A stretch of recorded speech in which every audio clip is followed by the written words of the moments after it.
In today's video, I'm going to teach you how to make an image mobile friendly in Webflow.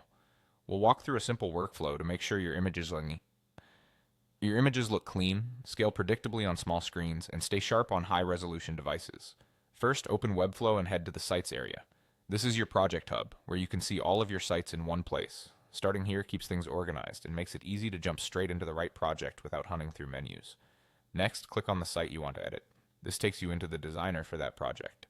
Give it a moment to load. Once it does, you'll see your canvas in the middle and your styling controls in the right sidebar. That sidebar is where we'll be making the key adjustments for mobile-friendly images. Now click on the image you want to optimize. You'll know it's selected when you see the blue selection outline on the canvas and the relevant controls appear in the sidebar. Selecting the element first is important because the settings you're about to change only apply to the image you have active. With the image selected, look to the settings in the right panel and find the width control. Change its unit to px. Using pixels gives you precise control over the image's displayed size, so it won't unexpectedly stretch beyond the edges of a small screen. After switching the unit, choose a pixel value that matches your layout's needs. For example, a width that comfortably fits within your mobile container helps avoid horizontal scrolling and keeps your design consistent.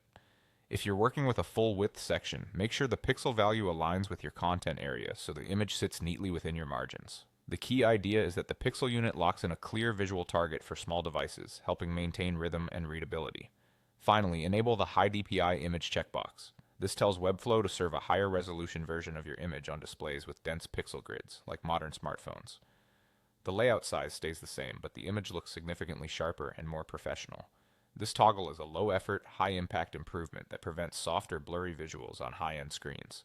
That's the full process. Go to your sites, open the project, select the image, set the width unit to pixels, and turn on high DPI. These small adjustments make a big difference in mobile polish, ensuring your images are controlled, consistent, and crisp across devices. Thanks for watching and happy building in Webflow.